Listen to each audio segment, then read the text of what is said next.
The overseer spat on the dying slave woman. He didn't live to see Christmas morning. There are cruelties so deep they do not end when the act is finished. They linger, soaking into the soil, pressing themselves into the memory of a place waiting. On a cotton plantation hidden in the low country of Georgia beneath a winter sky heavy with cloud and omen, such a cruelty was committed, and the land itself seemed to remember. The Thornhill Plantation lay where the river cut through red clay and pine, a vast stretch of fields that whispered endlessly in the wind. The great house stood like a pale idol above the laboring earth, its white column gleaming with stolen elegance, its porches watching everything below. Moss draped the old oaks along the drive, twisting like tired fingers, casting shadows that never seemed to settle into one shape for long. Even in daylight, the place felt unsettled, as though it were holding its breath. The master of Thornhill rarely walked those grounds.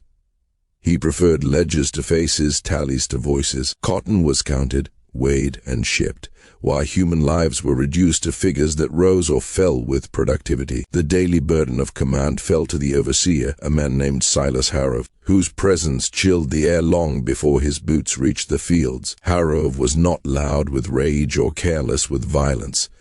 His cruelty was colder than that. He studied people the way one studies tools, learning how much pressure they could endure before something vital snapped. Hunger, isolation, humiliation, and fear were his favorite instruments. He understood that pain faded, but dread could be cultivated, tended, and harvested. Under his watch, even silence felt dangerous. Among those forced to labor beneath his gaze was a woman called Ruth. Time had carved deep lines into her face, and the fields had bowed her body, but her eyes still carried a steady light. She had never known a world beyond the boundaries of Thornhill, yet she carried within her a knowledge older than the plantation itself. From her mother, and her mother before her, she had inherited the quiet wisdom of healing. Roots, bark, leaves, and whispered remedies became her shield against despair. She eased fevers, closed wounds, and brought children safely into a world that offered them no mercy. To the enslaved community, she was not merely a worker, she was a refuge. That made her dangerous. Harrove noticed how people sought her out. He saw how they lingered near her cabin, how hope flickered in their eyes when she spoke. Hope was a threat to order, comfort weakened fear, and fear was the foundation upon which his authority rested. When sickness began to spread through the quarters, Ruth moved quietly among the afflicted, offering what little relief she could. She recognized the signs early, understood when infection turned toward death, and did what she could to slow it. Her efforts saved lives, but they also drew attention. The overseer accused her of spreading lies, of fostering disobedience through false cures and whispered promises. The final confrontation came on a morning heavy with frost.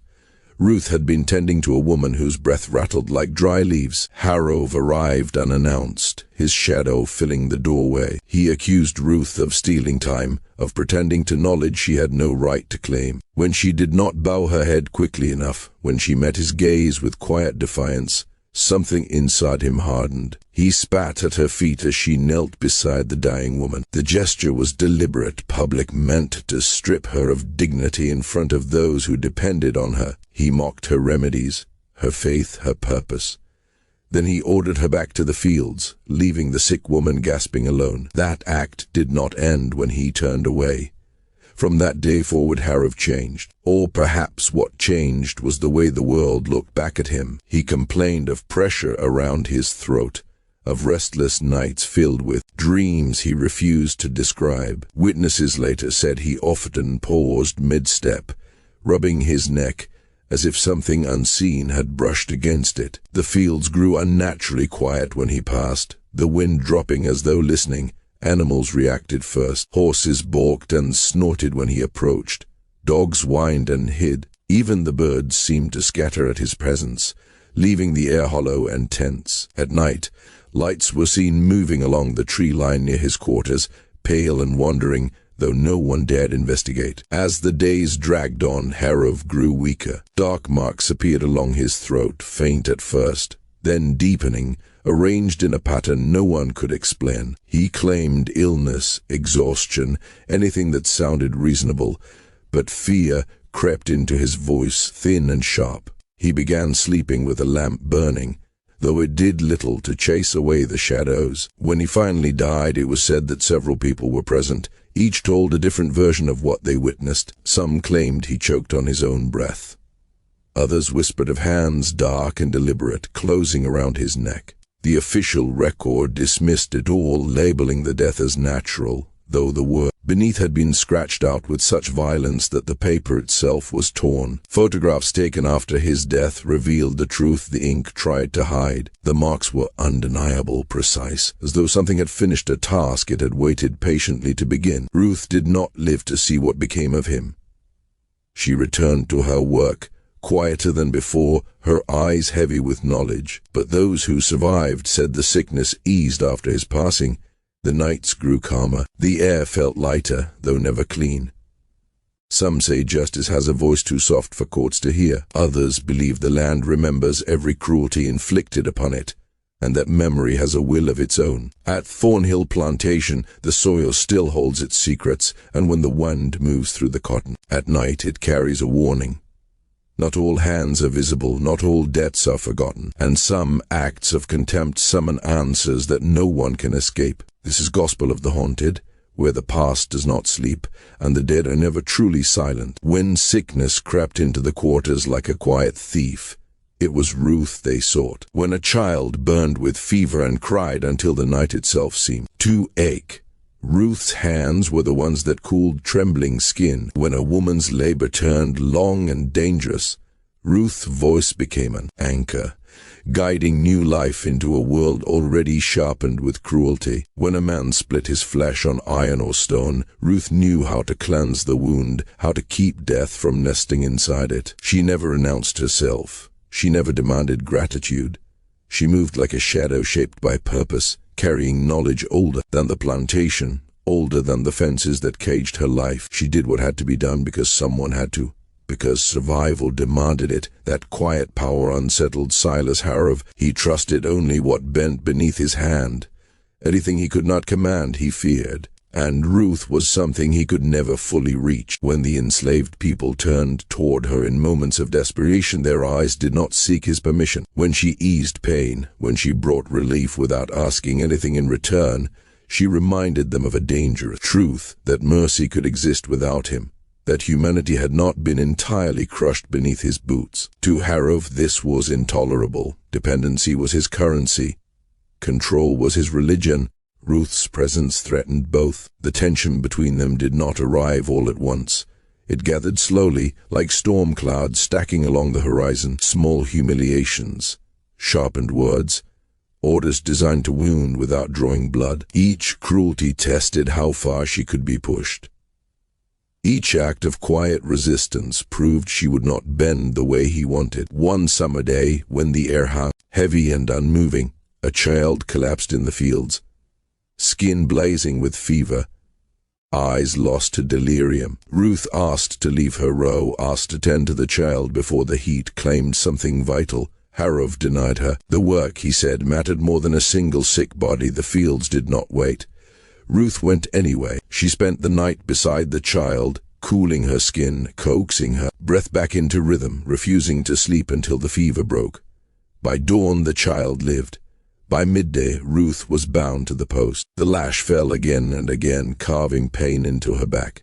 She made no sound, no cry, no plea. Her silence infuriated him more than any scream could have. When it ended, she walked away under her own strength, blood darkening her dress, her posture unbroken. Something in Harrove's eyes shifted then, something sharp and hungry. Later, he struck at what he knew mattered most. Behind Ruth's cabin, hidden from the road, she had coaxed life from the soil. A small patch of green, carefully tended, each plant chosen for its purpose.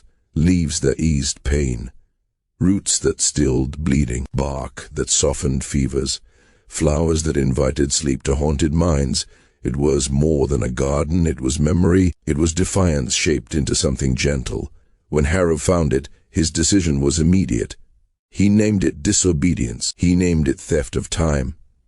But the truth lay unspoken.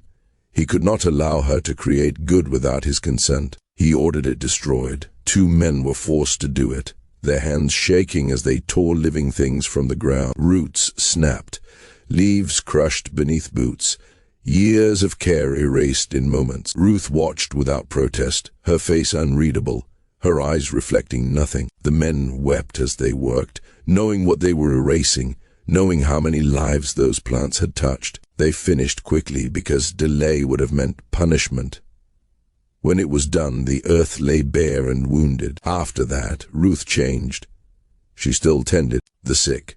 She still answered when called, but something retreated deep inside her, slipping beyond reach. Her words grew fewer. Her gaze seemed fixed on something distant, something only she could see.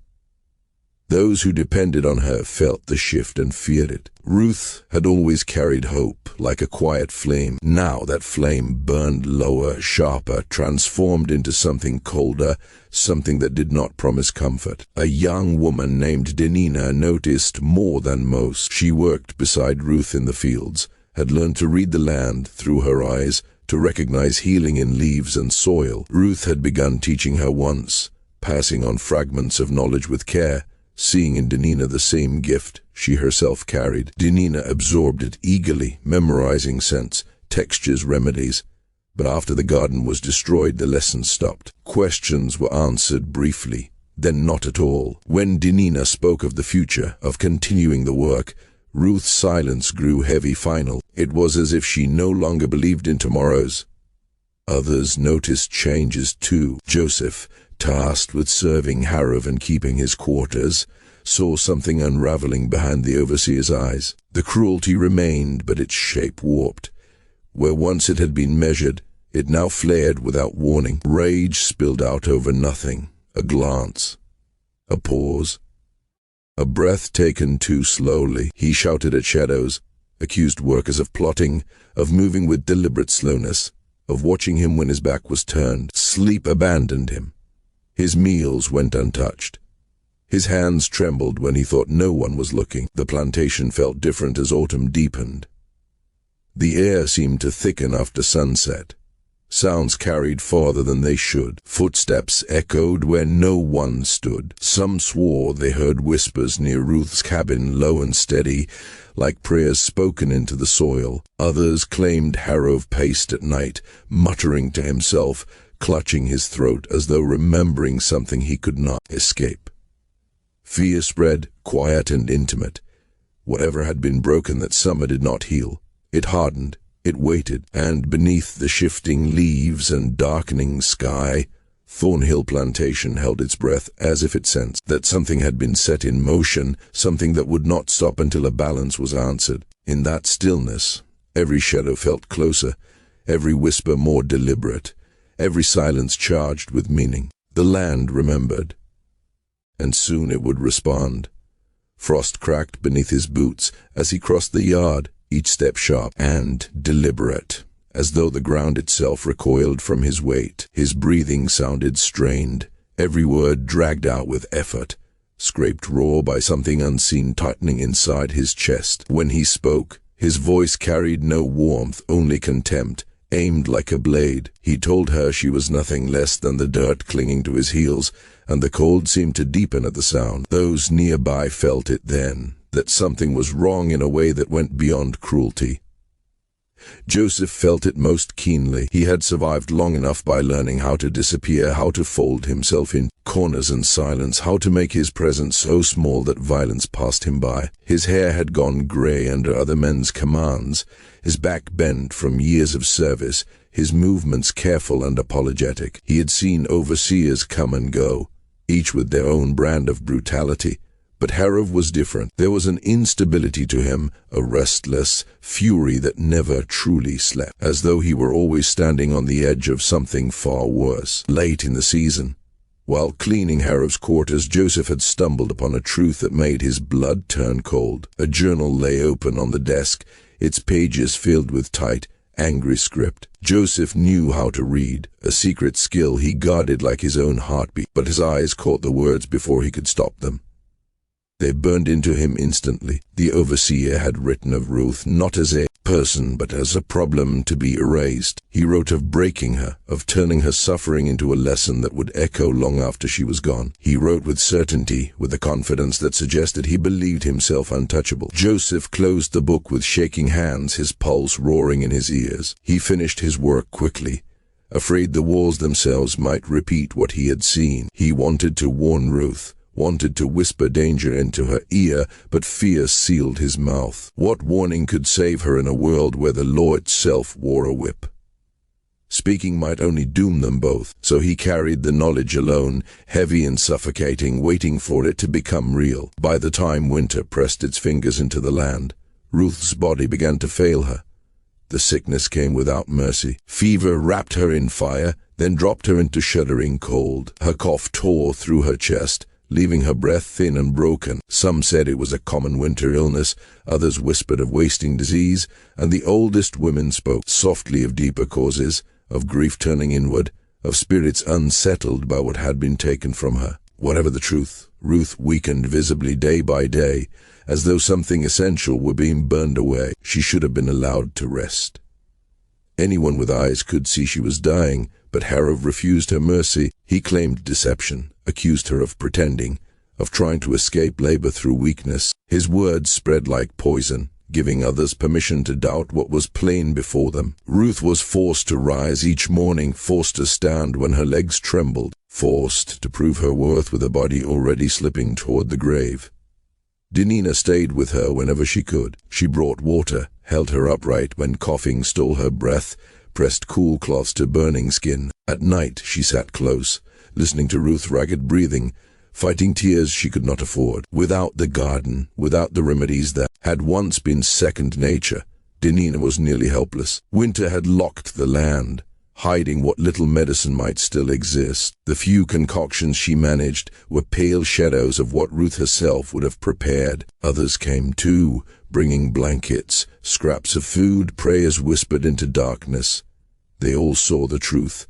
Ruth was fading. The strength that had carried her through years of torment was being consumed from the inside, leaving only bone breath and resolve. The morning everything changed arrived beneath a dull, colorless sky. Cold crept low across the ground, frost clinging to earth and wood alike. Wind sliced through thin clothing, biting skin until it stung. The workers gathered as always, stamping their feet, breathing clouds into the air as they waited for orders. Ruth stood among them, barely upright. Dinina and another woman held her on either side, their arms steadying a body that swayed with each breath. A thin blanket hung uselessly around her shoulders. Her cheeks burned with fever, her eyes glassy and distant, her breath shallow and white in the frozen air. Harrove stepped out from his cabin, ledger under one arm, riding crop in hand. Steam rose from his mouth as he surveyed them, counting, judging, measuring their usefulness. Then his gaze landed on Ruth, and something cruel twisted his face. He pointed at her as though singling out prey. He sounded almost pleased when he spoke. Surprised, she still stood. Ruth lifted her head slowly, the motion costing her more than it should have. There was no fight left in her eyes, no challenge, only exhaustion layered over acceptance. When she said she could still work, her voice barely carried. A fragile sound swallowed by the cold. Around them, the air felt heavy, charged, as if the world itself leaned closer to listen. Frost cracked softly under Harrove's shifting weight. Somewhere, far too quiet, the land seemed to wait. What followed would not be forgotten. Not by those who stood there, not by the soil beneath their feet, and not by whatever unseen presence had been watching, patient and unblinking, as cruelty crossed its final line. She tried to speak, but the effort stole what little strength remained. His words kept coming anyway, sharp and relentless. Each one meant to strip her down further. He accused her of wasting food, of occupying space she no longer deserved, of offering nothing but burden to the land that had already taken everything from her. Ruth did not answer. She swayed gently between the two women holding her upright, fingers clutching the thin blanket around her shoulders as though it were the last barrier between herself and the cold. Harrove stepped closer until there was no space left to retreat. Around them the field fell silent. Every breath seemed to pause. The workers knew the rhythm of his cruelty, the way he savored humiliation, how he pressed until a person folded inward. Yet what unfolded now felt heavier, darker, as though something unseen leaned in to witness it. His voice dropped, thick with venom. He told her she imagined herself important, that her quiet knowledge and whispered remedies meant nothing. He mocked the idea that anyone needed her. He reduced her to an object worn past usefulness, something spent and ready to be discarded. Each word struck with precision. Ruth's knees buckled. Her body gave up its struggle, and she sank forward as the women tried too late to hold her. She landed in the frost on her hands and knees, the blanket slipping away, her breath breaking apart. A violent coughing seized her, bending her frame until it looked as though it might snap. Dark flecks stained her lips, stark against fever-bright skin. Harrove stared down at her, and for an instant, a flicker crossed his face. Not regret, not mercy. Satisfaction. He believed he had finally won. Months of resistance, quiet dignity, and unspoken strength reduced to this trembling figure in the dirt. Then he chose to go further, with deliberate care, fully aware of the weight of the act. Harrove spat. The saliva struck the back of her neck, warm against cold skin, sliding beneath the collar of her dress. The sound of it seemed impossibly loud. A sharp intake of breath rippled through the onlookers. Even among horrors this felt different. This crossed into something profane. The air itself seemed to recoil. Silence fell, deep and absolute. The wind stilled. The birds vanished from sound. Ruth remained where she was, shaking, blood dripping slowly onto the pale ground. Then, with effort that looked almost impossible, she lifted her head. Her eyes found his. Despite the fever burning through her, her gaze was clear, steady, unblinking. She said nothing. She did not need to. What lived in that look reached beyond anger or hatred. It was ancient, knowing, as though she saw him not just as he stood there, but as what he truly was, and what he was destined to become. Several people stepped back without realizing they had moved.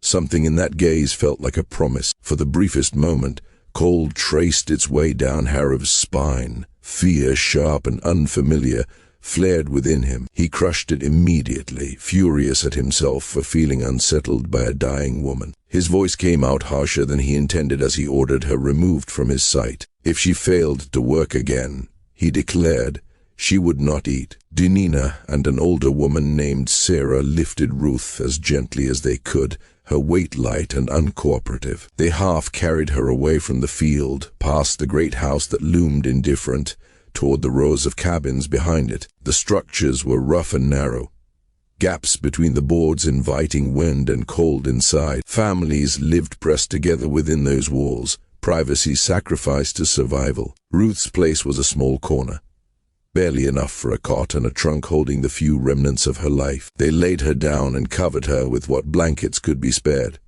Comfort, however, was already beyond reach. Her skin burned beneath their hands, heat so intense it seemed unnatural. Then the chills returned, violent and uncontrollable, her teeth rattling as her body convulsed beneath the thin coverings. The cough worsened, each spasm bringing more blood, each breath thinner than the last. News spread quickly. People came quietly, filling the cabin with murmured voices and grief held tight behind eyes. They brought what little they had, food they could not spare, prayers whispered into the dim space. Everyone knew what they were witnessing. Death had a familiar shape on the plantation, but this felt heavier. Ruth was not just another body slipping away. She had been a pillar, a healer, a keeper of life. Her passing felt like a wound that would not close.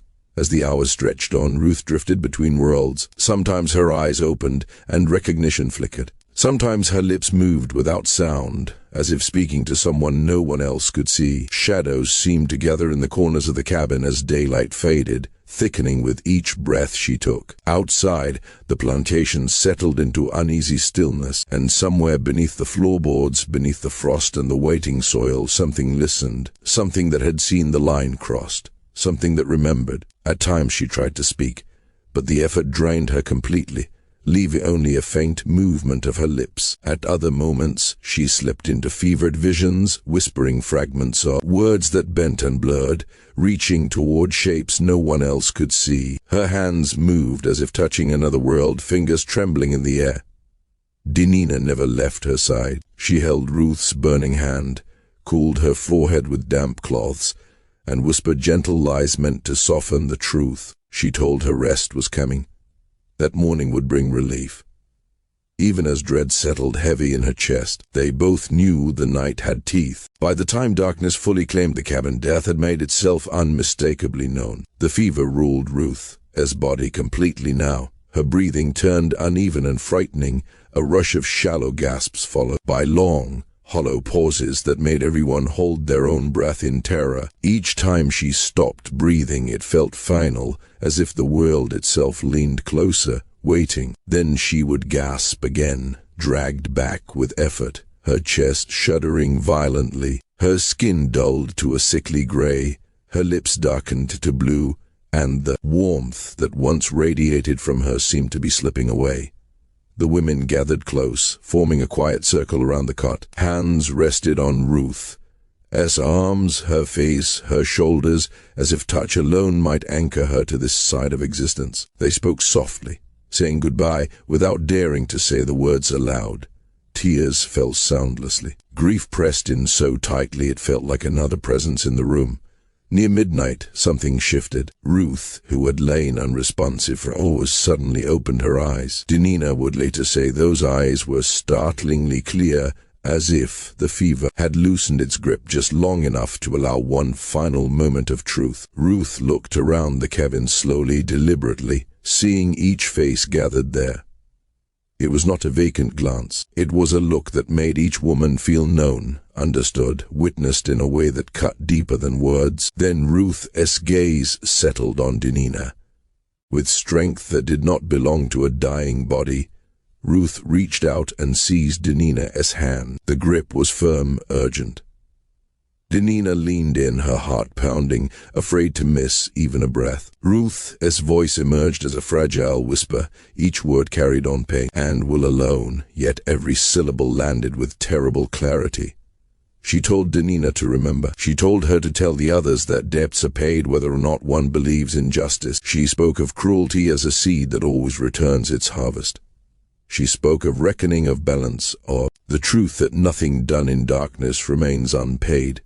Dinina nodded desperately, tears streaking down her face. She promised. She swore she would remember, that she would tell them all. Only then did Ruth's grip loosen. Her hand slipped back onto the blanket. A faint smile touched her lips, soft and knowing, as if she had glimpsed something beyond fear, something that brought peace. Her breathing slowed.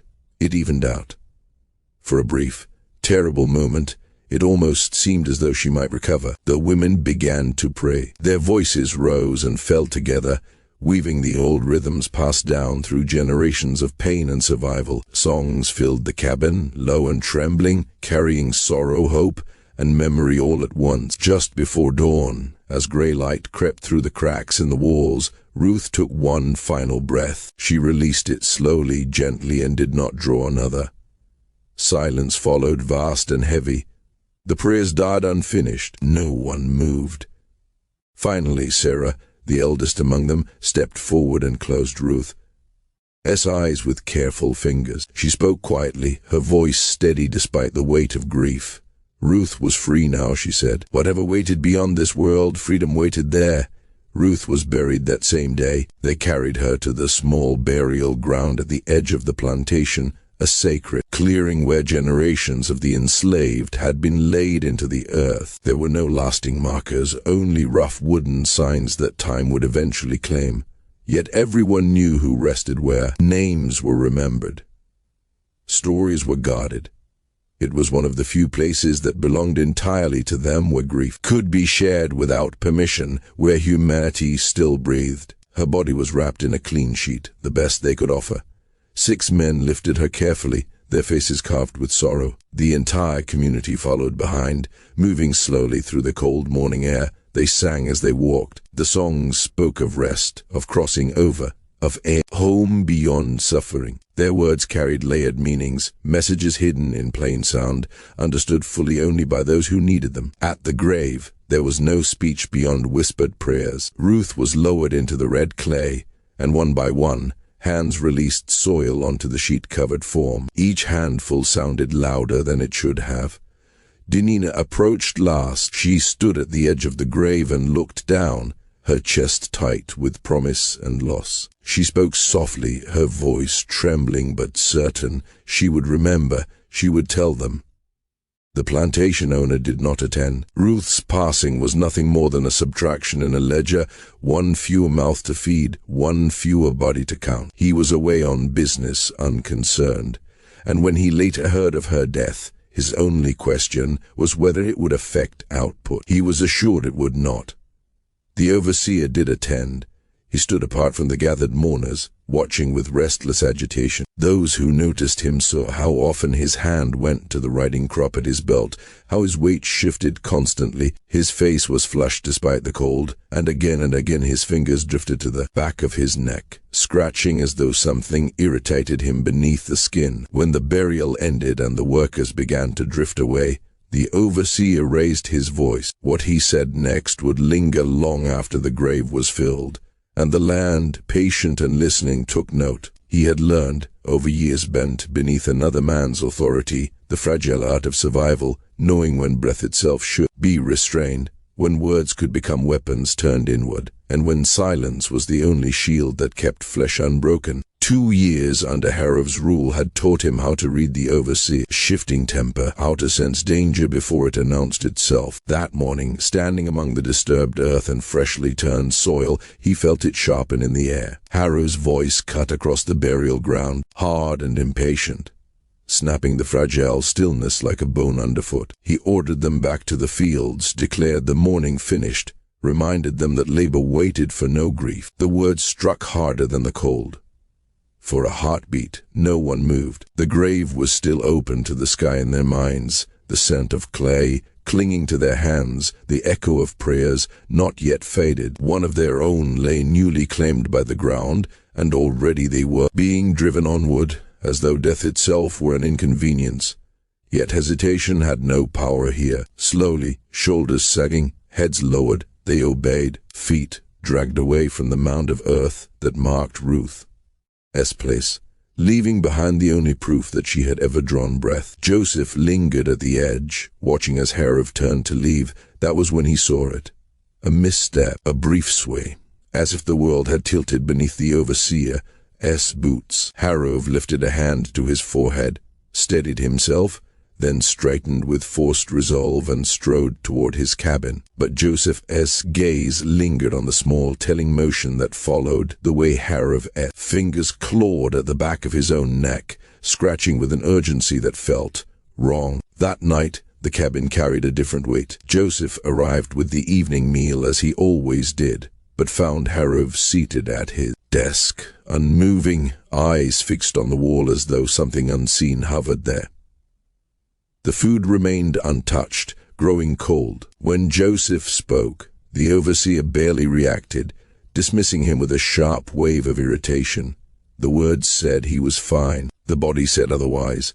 Raw, inflamed marks marred the skin beneath his collar, scraped red and angry by relentless nails. Deep grooves scarred the desk's surface, as though wood itself had been assaulted in frustration, and beneath it all a smell lingered sour and unsettling, the mingling of sweat and fear and something Joseph could not name. He left quickly, unease crawling up his spine. Outside the quarters, Denina sat alone, staring into the dark as though waiting for it to speak back. Joseph joined her without greeting. Silence stretched between them, heavy and knowing. His hand rose, almost unconsciously, to his own neck as he spoke of what he had seen, or where Harrove's fingers had dug again and again, of where he had spat during the burial. Denina's gaze remained steady. She said she had noticed too. Then she spoke of Ruth's final words, of debts paid regardless of belief, of reckoning that did not ask permission. The night seemed to listen more closely then. Morning arrived as mornings always did, indifferent to dread. Harrove emerged at dawn, assigning work with a voice sharpened by irritation.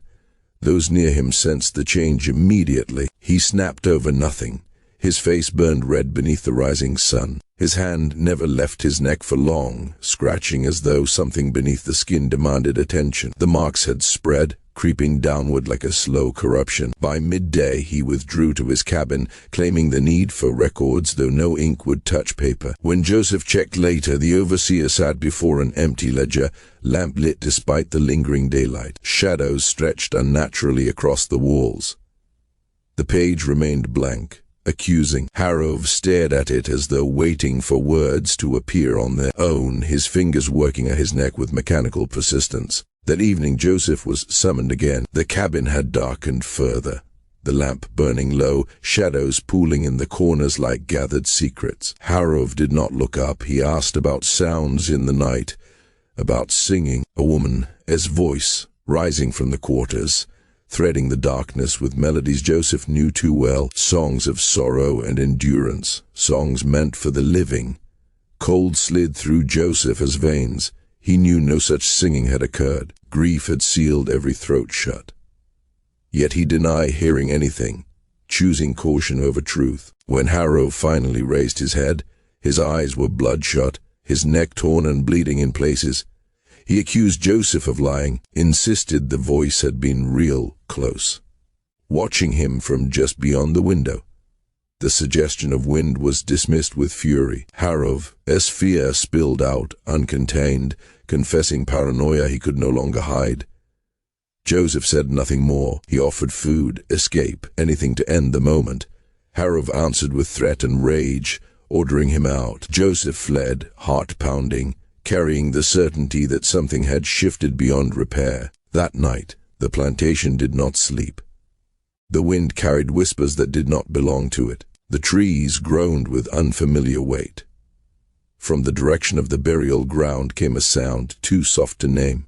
Not quite song, not quite breath, but something that stirred memory and guilt alike. Harrove woke, screaming, clawing at his neck until blood stained the sheets. He swore he felt fingers there that were not his own, cold and deliberate, pressing into flesh as if counting something owed. By dawn, he could barely stand. His skin had dulled, his eyes sunk deep and haunted. When he spoke, it was to no one visible, answering questions never asked. The ledger lay open, and now words had appeared upon its pages, written in no hand Joseph recognized. Names, dates, acts that had long been buried beneath routine cruelty.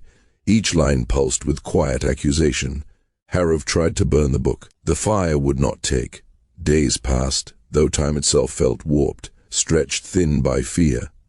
The scratching never stopped. The singing returned each night, closer, clearer, echoing Ruth's voice with unbearable precision. Others began to hear it too, drifting over the fields, threading through dreams. Harrove's body failed piece by piece, consumed not by illness, but by something older and more patient. When he finally collapsed, clawing at the earth like a man trying to dig himself free from judgment, no one rushed to help. They watched. The land accepted him without ceremony. When silence returned, it felt complete. Dinina stood at the edge of the fields and whispered a promise into the soil. She had remembered. She had told them. And somewhere beneath the ground, a debt was finally, irrevocably paid. This was no ordinary sickness. Joseph could feel it in the way the air shifted whenever he neared the cabin, in the way Harrove's voice no longer carried command but fracture. This was a man unraveling, thread by invisible thread, slipping away from reason itself. And what terrified Joseph most was not the overseer as suffering, but what a broken man with power might become when fear hollowed him out from the inside.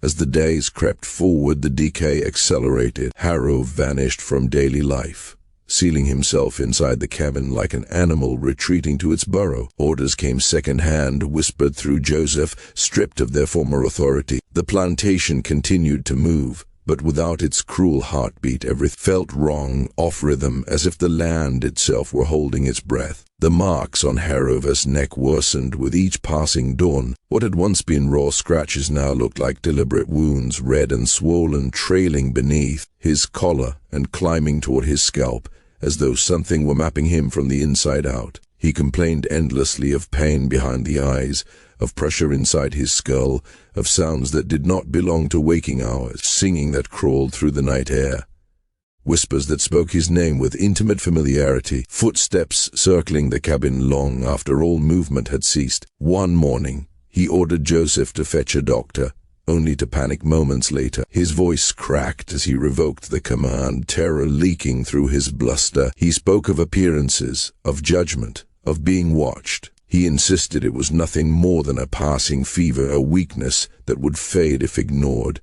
But the sickness did not fade. It rooted. Soon he refused food altogether.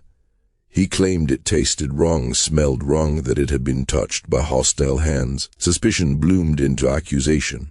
He turned on Joseph with wild eyes, accusing him of poisoning water, of plotting in silence. Even when Joseph prepared meals under watchful gaze, Harrove barely swallowed a bite, chewing with visible dread as though each mouthful carried consequence. The wounds festered, clear fluid seeped through cloth, staining linen and skin alike. In a futile attempt to hide the damage, Harrove wrapped his neck in a scarf, tightening it day by day. But the fabric only worsened the infection, trapping heat and decay, creating a breeding ground for rot. The smell clung to him, sharp and unmistakable, the scent of flesh betraying itself. When the master of the plantation finally returned, he found disorder where obedience should have been. Productivity had faltered, not from rebellion, but from absence. Harrove's tyranny had been constant, and without it, the machinery of cruelty stuttered. Annoyance brought the master to the cabin. Shock kept him there. Harrove looked like a man already half claimed by the grave. His frame had thinned unnaturally, cheeks sunken, eyes darting without focus. The cabin mirrored him, papers scattered like fallen feathers, bed left untouched, the air heavy with sickness and neglect. He sat hunched at the desk, scratching his arms now, movements automatic, desperate. The master spoke his name sharply and demanded answers. Harrove deflected, insisted nothing was wrong, that rest was all he needed. But denial could not mask decay. When attention turned to the scarf, tension snapped. The master reached forward, impatience overriding caution, and pulled it away. What lay beneath stole the breath from his lungs. The neck was a ruin. Angry, weeping lines crisscrossed swollen flesh, some scabbed, others torn open. Again, as if the body itself were locked in a losing battle against compulsion. Infection bloomed openly, undeniable, obscene. Harrove whispered that he could not stop, that the itch burned like fire, that it felt as though something moved beneath his skin. A decision was made without ceremony. A doctor would be summoned. Authority was stripped. Harrove no longer argued. He lacked the strength. His hand drifted back to his neck even as orders were spoken, fingers digging as though drawn by instinct older than will. The physician arrived with the calm certainty of a man who trusted science more than superstition. His presence filled the cabin with measured authority, leather bag in hand, eyes sharp but unafraid. He examined the overseer carefully, listening to the slow, faltering responses, studying the wounds with professional detachment that slowly gave way to concern. The diagnosis came easily enough. Infection, severe, dangerous. But the cause remained elusive. The doctor questioned him again and again, searching for a beginning. Exposure, bites, plants, anything. Harrove could offer nothing but a hollow confession. It had started as an itch, a single point of irritation, and then he could not stop. The doctor studied the wounds more closely then, his brow furrowed. These were not random. They radiated outward from one precise place, clustered at the back of the neck, just below the hairline, as if all damage had been born from a single source, as if something had marked him there. In his years of practice, the physician had seen disease, madness, self-destruction. But this unsettled him. The pattern spoke of obsession, not accident. Of fixation, of something returning again and again to the same spot, demanding attention, demanding blood. That night the singing returned. It slipped through the cracks of the cabin walls, soft and unmistakable, threading sorrow with certainty. A woman's voice, calm and patient, carrying truth wrapped in melody. Harrove screamed until his throat bled, tearing at his neck with frantic strength, convinced that, if he could dig deep enough, he might reach whatever had claimed him. Outside, the land listened, and beneath the soil, something ancient shifted, satisfied to wait just a little longer. The scratching did not stop. It only deepened, spreading ruin beneath the skin as though the body itself had turned against him. The physician spoke calmly, masking his unease. explaining that the wounds would be cleaned, soothed, wrapped, that medicine would dull the pain and quiet the fever. He warned, with a firmness that left no room for argument, that the hands must be kept away from the neck, that the damage would only worsen if the urge was indulged. He even threatened restraint, soft bandages meant to save a man from himself. The answer came out of Harrove in a broken whisper. He said he could not stop. He said the itch burned like a living coal, that something moved beneath his skin, searching for a way out. When the acid touched the wounds, he gasped and shook, knuckles whitening as he fought the agony. The salve followed, then layers of clean cloth pulled tight, a fragile barrier against the compulsion tearing him apart. Instructions were given. Warnings repeated. The doctor departed, confident enough in his knowledge, unaware that knowledge had no authority here. The bandages did not last. Within hours, they were torn away, shredded by frantic hands. Relief came in a rush, sharp and intoxicating, then vanished just as quickly. The itching returned with cruel precision, stronger than before, demanding attention, demanding blood. By the next turning of the day, the sickness had spread. Red lines crawled outward like a map being drawn in real time, marking a path through flesh and toward the heart. Fever took hold, dragging him between scorching heat and violent chills. His speech fractured, words dissolving into incoherent murmurs that sounded less like language and more like confession. The quarters watched. No one spoke openly, but everyone felt the shift, the sense that something long delayed had finally begun. Ruth had been gone only a short while, yet the man who had stood over her grave now appeared to be following her, pulled forward by an unseen hand. The place where his ruin began was no secret. Whispers passed quietly in the dark, voices lowered, eyes darting. Some called it judgment, others said it was a spirit's reach, a debt claimed from beyond the soil. The elders spoke more carefully, recalling old knowledge carried across water at time, tales of cruelty that rots a soul from the inside until the body falls. Denina listened and said nothing. She remembered the look in Ruth's eyes. She remembered the certainty in that final breath. She did not need explanation. Whatever force was at work, it had already chosen its path.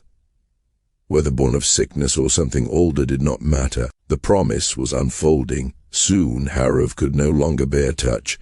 A helping hand felt like fire against his skin. He recoiled from care, screamed at imagined assaults, striking out with shocking strength. When the doctor returned and attempted to examine the wounds, he was shoved back, accused of causing pain, of conspiring against him.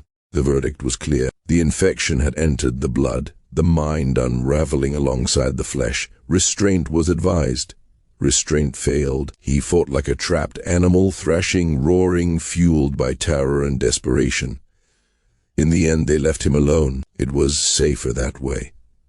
Doors remained shut.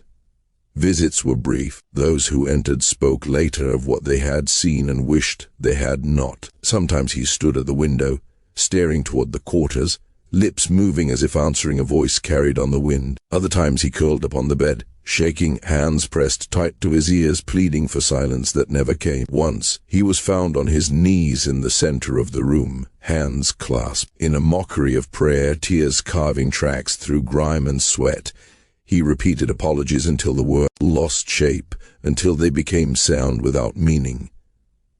Sorry, sorry, sorry. The story spread quickly. He was begging forgiveness. The question lingered, heavy and unanswered. Forgiveness from whom? From heaven, from the dead, from every life he had ground beneath his heel. The answer did not come. The sickness did. When the physician was summoned again, he arrived to a sight that stole his composure. The man before him was scarcely recognizable. Flesh had fallen away. Eyes sank deep, shadowed and wild. The infection claimed his neck, entirely now, spilling downward, red and swollen, lines radiating outward like a warning etched into skin. The smell was overwhelming, blend of decay and fear that clung to the air and refused to leave. The doctor knew then that the body was losing its battle. Outside, the land remained still, listening as it always had. The quarters whispered. The night carried songs no one admitted to singing, and beneath everything, beneath guilt and fever and unraveling flesh, something patient waited, satisfied to see the balance restored, one agonized breath at a time. The odor alone told the story before words could shape it. A heavy stench that clung to the air and crept into the lungs, something sour and sweet at once, the unmistakable breath of decay. It made the physician think of flesh abandoned to heat and time, of meat left too long beneath an unforgiving sun. Thornhill asked his question quietly, drawing the doctor aside as if silence might soften the truth. How long? The answer came with a slow shake of the head. Not long. Days, perhaps fewer. The sickness had crossed a line no hand could pull it back from. It had entered the blood, spread itself everywhere, and claimed what it touched. Thornhill demanded to know how something so small could become this. Scratches, nothing more, the doctor answered carefully, speaking of imbalances, of fear gnawing at the mind until the body followed. He spoke of stress and terror weakening a man's defenses, of belief shaping flesh in ways science could not yet fully explain. He did not speak, the deeper thought forming behind his eyes. He did not say that he had never seen illness behave like this, never seen a wound choose a single point and grow outward with such intent, never seen timing align so precisely that coincidence felt like an insult to reason. That night, far from the plantation, the doctor sat alone beneath lamplight and opened the private journal he kept hidden from colleagues and peers. He recorded the details as he always did, the symptoms, the progression, the delirium, the strange fixation on a single place beneath the hairline. His pen slowed. He hesitated. Then he wrote what troubled him, what followed him into sleep and returned when he woke. He wrote of whispers among the enslaved, of a woman recently buried, of a belief that harm had answered harm. He wrote of the day the sickness began, the same day the woman died, the same place where cruelty had been made physical. He admitted uncertainty. He questioned coincidence. He allowed, briefly, the possibility that knowledge had limits. He closed the journal and hid it away. No one would read it while he lived. Years later, when it was found by a son shaped by stricter rules and colder certainty, the pair would be destroyed, fed to flame so that doubt could be erased and the world made simple again. But simplicity did not return to the plantation. The days passed, and the man in the cabin worsened. Fever burned him hollow. His skin dulled, his breath staggered and paused, as if even air hesitated to remain within him. Swelling crept into his face, distorting familiar features until the man beneath him seemed already gone. Joseph continued his visits, water in hand, duty pressing him forward despite the dread tightening his chest. He found the overseer lying rigid, eyes fixed upward, lips moving without sound. When Joseph leaned closer, the whisper came, "Watching, always watching." Joseph told him there was nothing there, that the room held only shadows and dust. The reply came without hesitation. She was there. She stood in corners by the window, at the foot of the bed. Sometimes she smiled, sometimes she did not, but she never left. When Joseph asked who, though he already knew, the name slid free like a confession forced at last. Ruth. The cabin felt colder then. The shadows deepened. Joseph glanced around and saw nothing, yet the sense of presence pressed in, heavy and undeniable, like eyes just beyond sight. The overseer begged. He asked forgiveness. He asked for mercy. He asked for the watching to stop. His body shuddered as sleep claimed him, dreams turning violent, limbs jerking as if fighting, hands no one else could see. Words bred quickly as it always did. Some felt a grim satisfaction, believing balance had finally been restored. Others felt unease coil in their stomachs, sensing that something sacred and dangerous was unfolding, something meant to be witnessed but not celebrated. It was one thing to hope for justice. It was another to watch it arrive wearing the face of madness and rot. Denina did not join the whispers. She carried herself quietly, her expression unreadable. She remembered the final moments, the clarity in Ruth's eyes, the certainty in her voice. She did not need proof or explanation. What was happening had already been spoken into existence. Belief was irrelevant. The debt had been named. The debt was being paid. As the nights deepened, the singing returned. Not loud, not constant, a woman's voice drifting just beyond the edge of hearing, gentle and patient, carrying words no one could quite recall once morning came. Some swore it came from the direction of the graves, others claimed it brushed past windows, slipped beneath doors, lingered where cruelty had once stood tall. No one admitted to singing, no one needed to. Inside the cabin, the man clawed at himself until strength failed. He screamed apology in empty space. He pleaded with shadows. His body continued its surrender, flesh giving way beneath infection. Advance, breath slowing, pauses stretching longer each time. The land outside remained still, as if listening, as if satisfied to wait, and somewhere between soil and sky, between memory and consequence, the promise held firm. Cruelty had spoken. Cruelty had been answered.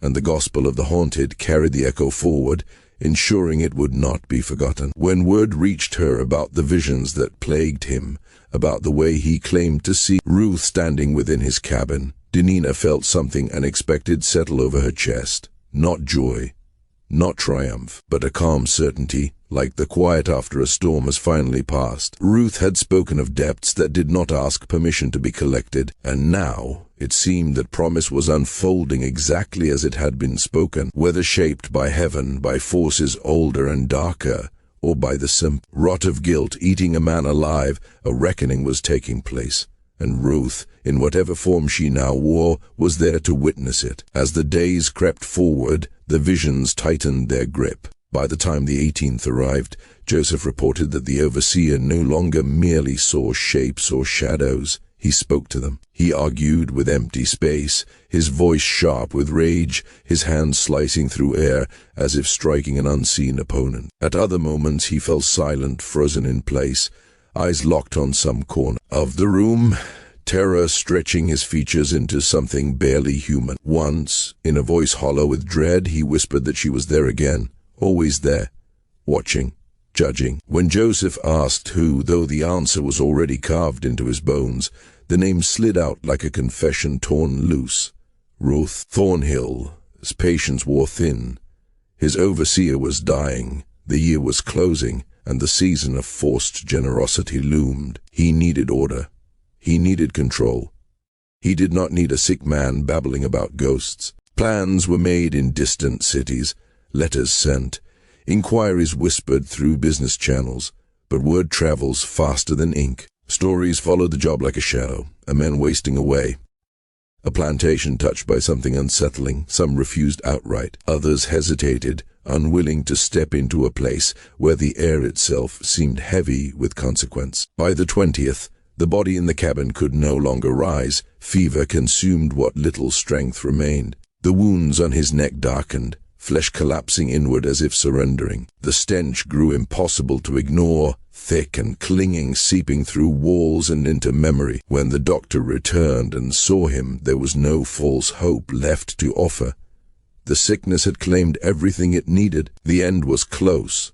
Thornhill raged not at death, but at inconvenience. Days of celebration approached, and he had no intention of spending them entangled in decay and delirium. He demanded explanations that satisfied him, answers that reduced the horror to something manageable. The doctor spoke again of fear, of a mind unraveling and dragging the body with it. He spoke of connections science had not yet charted. He did not speak of the pattern that haunted him, of how every path led back to that single act of cruelty, that single moment when something invisible had shifted and begun to move.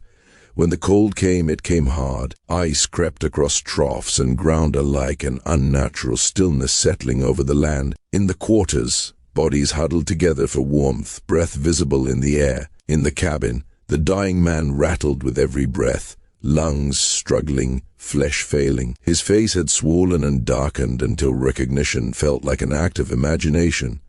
Thornhill stopped visiting altogether. The smell repulsed him.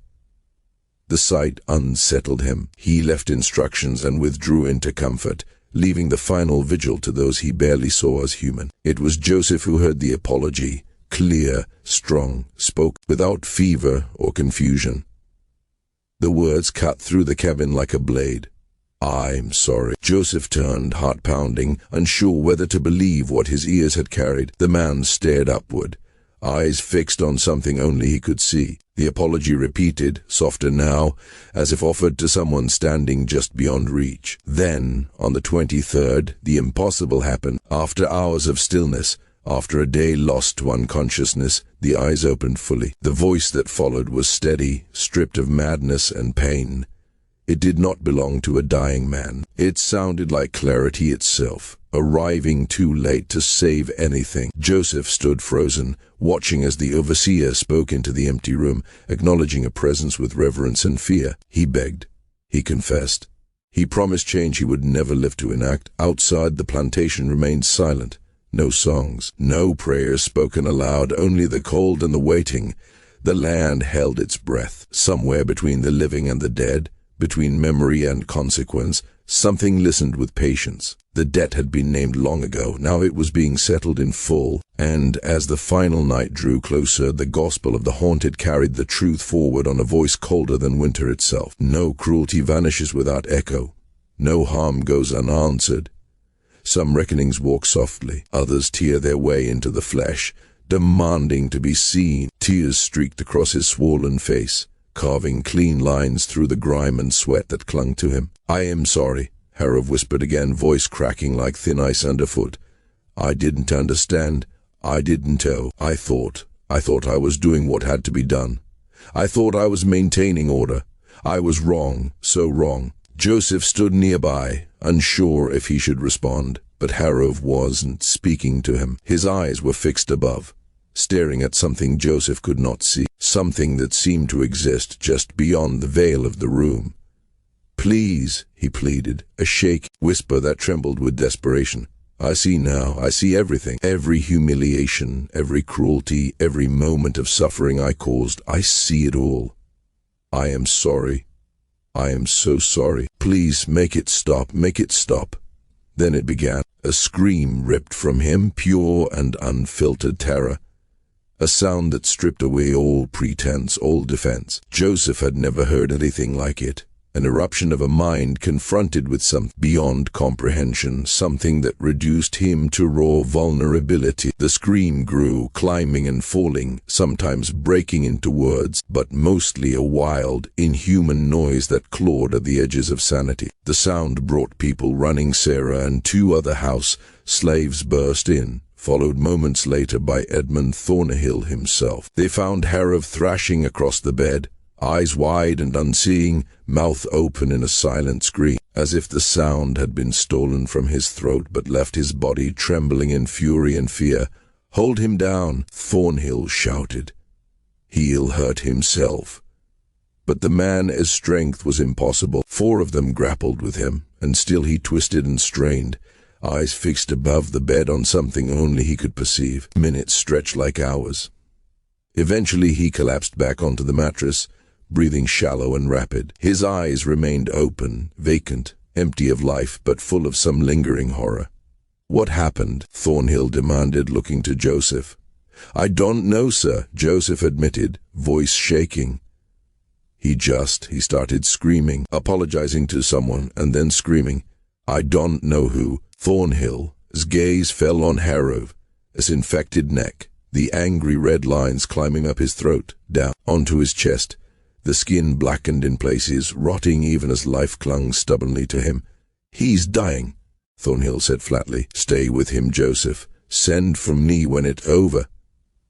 But death would not come immediately. Harrove lingered through Christmas Eve, suspended between consciousness and oblivion, his eyes fixed on the ceiling as if reading some terrible judgment written into the beams above. His breaths came in ragged gasps, long pauses followed by wheezing, rasping sounds that seeped through the cabin walls. House slaves who entered reported his eyes following them, watching, yet never acknowledging their presence. Movements across the room were tracked silently, unspoken, terrifying. The plantation observed Christmas Eve quietly, subdued under the weight of fear and tension. Where joy or celebration might have existed, there was only the shadow of the dying overseer. Denina sat outside her cabin, thin blanket wrapped around her shoulders, staring into the cold black sky. Her thoughts were with Ruth, with the last words spoken on that December day, with the promise that debts would not go unpaid. Harrove's suffering, she realized, was an echo of what Ruth had foreseen. She wondered whether this was justice, divine or otherwise, whether the reckoning Ruth spoke of had arrived in full measure. Just before midnight,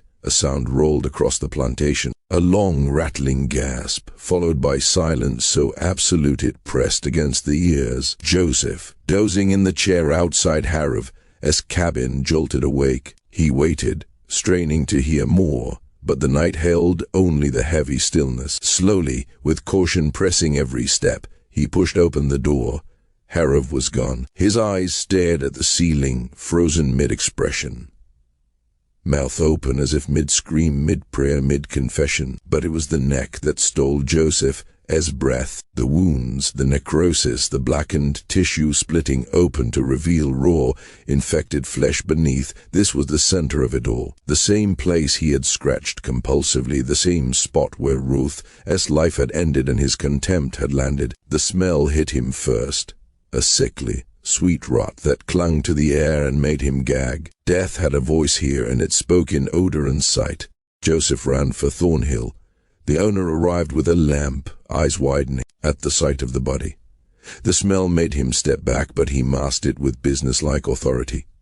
Pritchard arrived shortly after dawn, examining the remains with a practiced eye, though even he paused at the concentration of infection, at the deliberate pattern of destruction across the neck. There were no words easy enough to describe what had happened, no logic simple enough to explain why a man could die so completely from what had begun as scratches.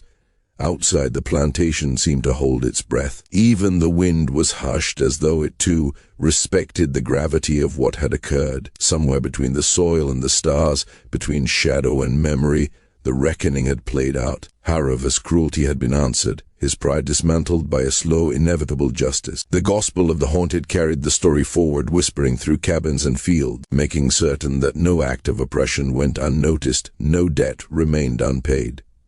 Some reckonings are quiet, others scream into the night, leaving a mark that time itself cannot erase. And so, in the stillness of that Christmas morning, as Dr. Pritchard filled out the final forms and the body was finally left to rest, the land listened. It always listened. The shadows remembered, the debts were accounted for, and the echo of Ruth, as promise, lingered, patient, cold, and unyielding, waiting for the next time injustice dared to raise its head. Harrove was dead, but the story, his story, their story, the story of the reckoning would live forever in the wind, in the soil, in the hushed voices of those who had witnessed it. The gospel of the haunted ensured that nothing of cruelty ever truly dies. It only waits, waiting for the balance to be restored. In his years of study, Dr. Pritchard had been trained to understand the human body as a delicate, complex machine, capable of both resilience and fragility. He had seen infections spread in ways that defied expectation,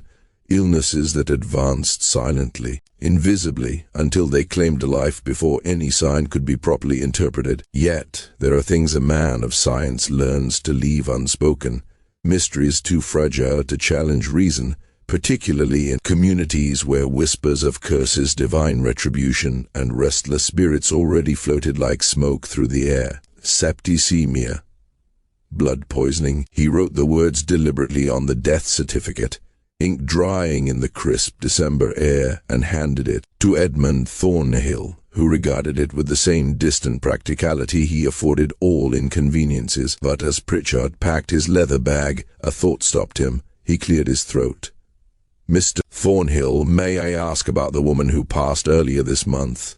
Ruth, I believe her name was. What was the cause of her death?" Thornhill shrugged, mind already on the succession of responsibilities, finding a replacement. Overseer, managing the plantation, ensuring the cotton would not spoil. Pneumonia, I suppose. Consumption, perhaps. Does it matter? No, Pritchard said slowly, but inside, he knew it mattered more than he could admit. That night, in the privacy of his study in Statesboro, he recorded his observations in a journal he kept hidden from all eyes. Every detail, the speed of Harrove's decline, the path of the infection. The fevered madness, the obsessive scratching. The timing gnawed at him. Harrove had perished exactly 21 days after Ruth's death, and the infection had centered precisely where he had scratched relentlessly, the same spot where witnesses had seen him spit on Ruth. As Neckar's life faded, he wrote the truth cautiously, deliberately, leaving room for rational explanation while hinting at something far stranger, something that gnawed at the edges of reason. He would show this entry to no one. Years later, after Pritchard's death, his son, a doctor himself, would stumble upon the journal. Reading the passage, the son dismissed it as the fanciful musings of an old man. Yet the words lingered in the margin of his mind, stubborn as a shadow. He tore out the page and burned it, as if to erase the memory from history, but not before reading the final, trembling line.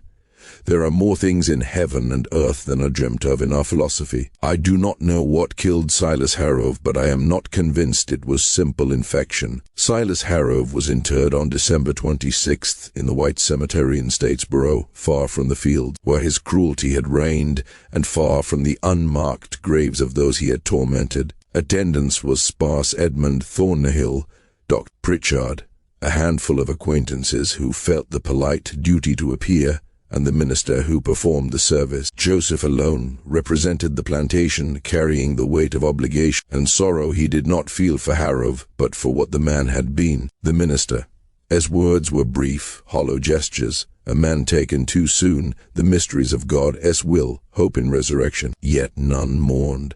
Harrove's passing was a formal gesture, a procedural act, a body removed from sight, the ledger marked complete. Life at Thornhill Plantation continued, albeit subtly altered. A new overseer arrived, a man named Crawford, bearing credentials like Harrove, yet tempered, wary perhaps of the fate that had claimed his predecessor. He ruled with the same authority, the same rigid enforcement, yet restraint had crept into his methods. Gardens were spared destruction. No spit-tainted flesh. Illness was met with pause, with allowance for rest. The enslaved community returned to labor, but under the surface, a quiet vigilance had taken root. The cabin where Harrove had died remained unoccupied. No worker would reside there, and Thornhill did not compel it. Strange sounds were reported at night, scratching, clawing, desperate, unseen, and though the walls themselves remembered the agony and rage that had filled them. Beyond the plantation, the tales spread quietly through whispers carried from quarter to quarter. The details shifted with each retelling, myth blending with memory. In some versions, Ruth became a conjure woman, radiant with power. In others, Harrove's death took on a more explicit, almost supernatural horror. Yet always at the heart of the story remained the same truth. A man had shown ultimate disrespect to a dying woman, and that act had found its reckoning in the slow, consuming, agonizing decay of his own flesh. Edmund Thornhill never spoke of it openly. In private correspondence, discovered decades later, he mentioned the matter once, a note to a business associate, pragmatic and dismissive, hinting at superstition he claimed to scoff at. "The overseer's situation has been resolved," he wrote. "The new man is adequate, though cautious. Productivity is maintained. Perhaps caution is better than a dead overseer." Yet Thornhill himself altered his behavior subtly. Fewer visits to the plantation, a persistent avoidance of the slave quarters, never approaching the cabin where Harrove's body had rotted. In 1858, he sold the plantation and moved to Charleston, seeking distance perhaps from the soil itself, the memory of death lingering too heavily where it had taken root. Even as the plantation resumed its rhythm, the story endured. The gospel of the haunted carried it forward, weaving whispers into the night, teaching those who listened that cruelty leaves traces, that death is never forgotten. Harrove's death was not merely the end of a man, but the echo of every pain he had inflicted, a slow, inescapable measure of justice. The cabin remained a silent monument, a place where shadow and memory entwined, and where the unseen remembered everything, patient, relentless, and eternal. And so the tale persisted. It traveled on the wind, through whispered retellings across generations, ensuring that cruelty's ledger was balanced, and that the reckoning, the quiet, insistent justice of the land, the people, the spirits, and the gospel of the haunted would never be denied. Nothing dies completely, not cruelty, not pain, not the echoes of wrongs committed. They linger, waiting, and sometimes, in the most unsuspecting place, they rise again. The Thornhill Plantation seemed to carry its history in the soil itself, as if the ground remembered every footfall, every cry, every act of cruelty that had occurred within its boundaries. Before the Civil War, the land changed hands several times, shifting from one absentee owner to another, each leaving a faint mark, each leaving it just a little emptier, a little more haunted. During the war, the plantation was pressed into service as a Confederate supply depot, a place of preparation, of hidden violence. Then, in 1864, Sherman's march swept through Georgia, and the main house, once grand and imposing, was reduced to charred beams and silent ruins. After the war, the land was divided, sold off in parcels, the main house never rebuilt. Today, it is mostly farmland, dotted with a few modern houses, a historic marker noting only the plantation's existence, silent about the people who lived and died there, silent about Ruth, silent about Harrove, silent about the events of December 1854. Yet the story endured. In the 1930s, during the Federal Writers Project, interviewer collected oral histories from formerly enslaved men and women. Among these interviews, several recounted the tale of Ruth and Harrove. The details shifted with each retelling. Some placed the events in Georgia, others in South Carolina or Alabama. The day of Harrove's death varied: Christmas, New Year's, but the essence remained constant. An overseer had spat upon a dying enslaved woman, and he had died shortly after, consumed by an infection that erupted precisely where his cruelty had touched her. One interview conducted in 1937 remains particularly striking. The woman, Clara Jenkins, was 93, living in a small house outside Atlanta. Born near Thornhill, she had heard the story passed down from her mother, who had heard it from someone present that fateful December. "My mama told me about that overseer," Clara said, her voice still sharp despite the years. "He was the meanest man I ever heard of. And there was this woman, Ruth, she knew things, healing, birthing, curing fevers, setting bones. People relied on her." Clara paused, eyes distant, seeing something only she could perceive. But that overseer, he hated her, hated that people looked to her instead of him. He made her life miserable, whipped her, destroyed her garden, worked her when she was sick. And when she was dying, barely able to stand, he spat on her like she was nothing, like she was less than human. Clara's voice lowered, trembling slightly. "My mama said that woman, even dying, looked at him with eyes that saw everything, that knew everything. She said something, I don't know what, nobody heard, but he started scratching his neck, right where he had spat on her. Scratched it until it bled, scratched until it festered, scratched until it killed him. 21 days exactly. 3 weeks. That's how long it takes for a debt like that to come due." The interviewer, a young woman from Atlanta, pressed her further. "Do you believe it?" she asked softly. Clara looked at her for a long moment. "I believe there are things in this world we don't understand," she said slowly. "I believe cruelty has a cost. Whether it comes from God or something else, I can't say, but I know it comes. I've seen it in my life. I've seen cruel people suffer in ways that seemed more than bad luck. I don't know if it's divine justice, karma, or the way the world balances itself, but I know what you put out returns one way or another." The interviewer pressed again. "Do you think Ruth caused his death? Some kind of curse or magic?" Clara shook her head. "I don't know about curses. My mama didn't believe in that, and neither do I, but I believe in consequences. Treat people cruelly, strip them of their humanity, and something happens. Maybe guilt gnaws at you, maybe stress weakens your body, maybe enemies find their way back to you, or maybe it's something else, something we don't have words for. All I know is this: the overseer spat on a dying woman, and 3 weeks later he was dead, right where he had spat. You can call it coincidence, but my mama didn't, and neither do I.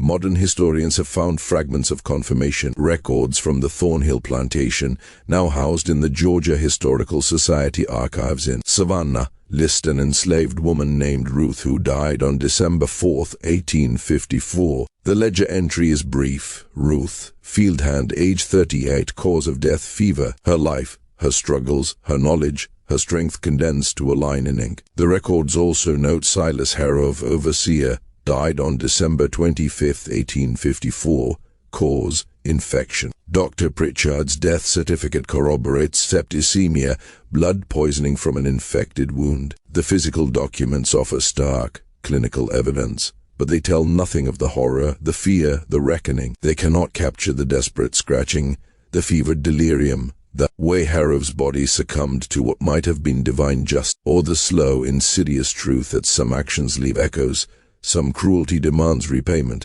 and some stories refuse to die. Ruth's presence, whether spirit or memory, lingered in the air of Thornhill, whispered in the quarters, carried in hushed tones from one generation to the next, as if the land itself remembered the debt, as if the gospel of the haunted ensured that no cruelty could ever truly vanish. Even as the plantation faded into farmland, even as houses were built, and history sought to erase what had occurred, the story persisted. It passed through mouths and hearts, shaping memory and conscience. The cabin where Harrove had died remained empty, the walls holding their secrets, scratching sounds sometimes echoing in the night. Proof that the land still remembered, proof that the reckoning was never complete. Across Georgia, the story became legend, a caution whispered between people who knew that the past never truly leaves, that injustice and cruelty carve lasting marks, and that the balance of things, silent, patient, inevitable, cannot be denied. Harrove had died,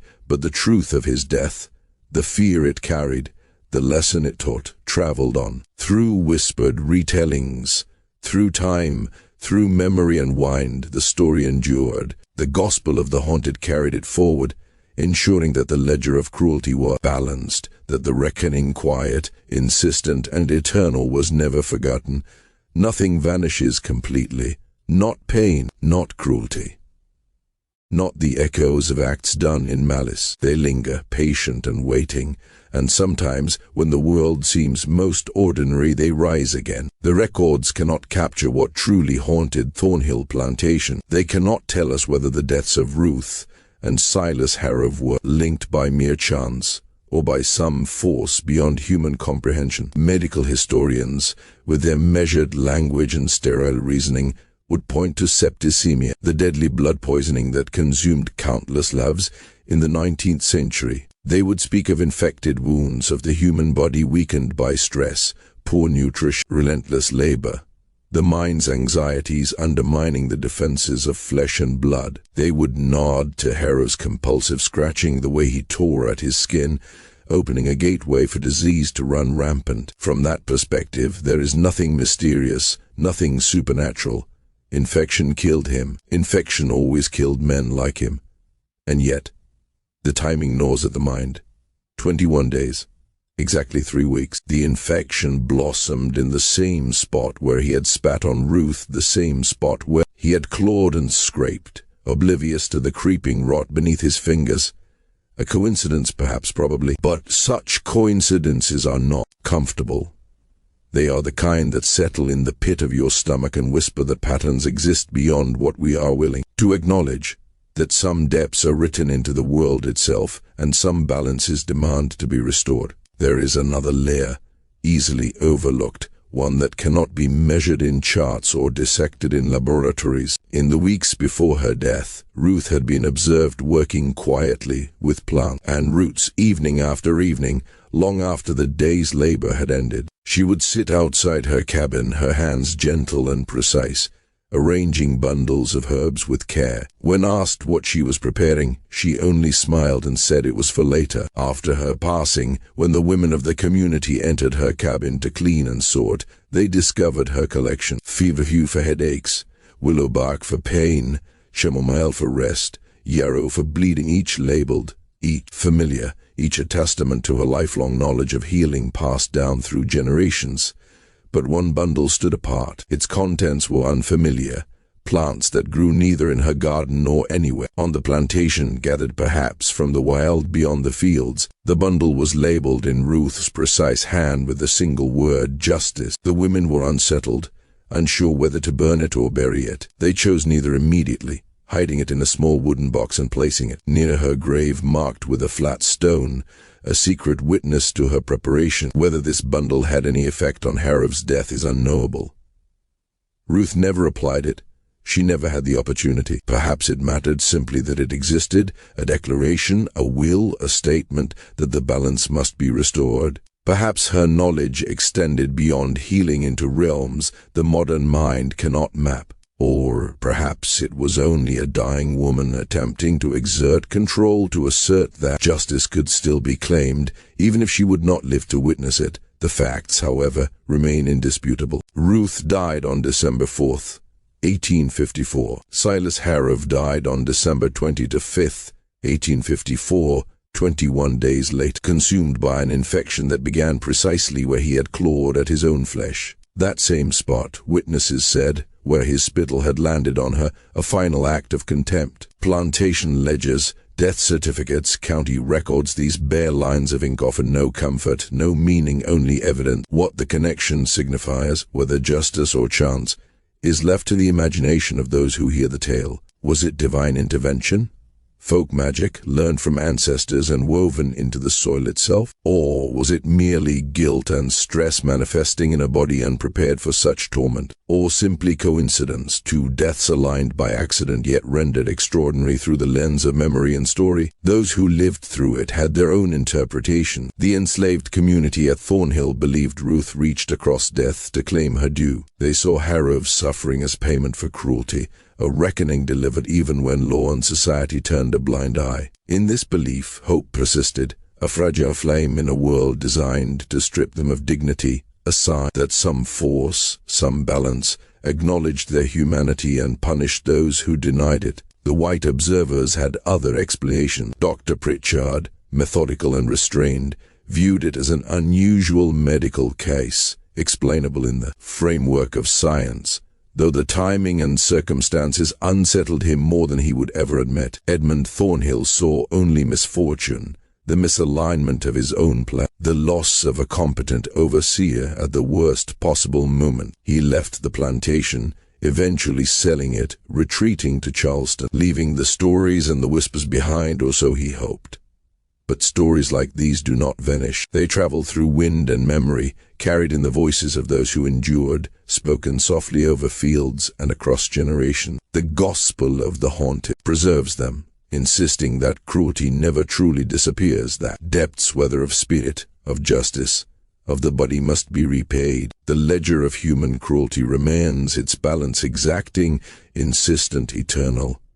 No act done in malice is ever fully erased. It lingers in the earth, in the air, in the shadows of those who remember. Wait for the moment when it will rise again, quiet and inexorable as it always does. The minister who oversaw Harrove's burial called it God's will. Speak carefully, as if to shield his own uncertainty from the congregation. But some, even among the white community, could not ignore the unsettling details, the timing of his death, the infection that blossomed in the exact spot where cruelty had been inflicted, the way his body had decayed while he still breathed. They remembered the tales their grandmothers whispered of curses and hexes, of folk magic that could bridge the divide between life and death. And in the quiet moments, staring at the ledgers, the journals, the skeletal records of plantation life, they felt a shiver of doubt. Perhaps this was not mere coincidence. In the end, maybe the truth matters less than the story itself. It is a tale of power and impotence, of cruelty exacted and consequences delivered. It is a story that endures because it speaks to something primal, the human yearning to believe that justice exists, even when law and society offer none. Ruth, long dead, may have acted in ways we cannot measure. Harrove's suffering may have been fate, karma, or the unpredictable consequence of guilt and decay. The story shifts with each telling, but its core remains. Debts are paid, and reckoning comes, whether we see it or not. What do you think? Was this divine justice? an infection taking its inevitable toll, or something far stranger beyond our understanding. The gospel of the haunted preserves these truths, these whispers from forgotten times.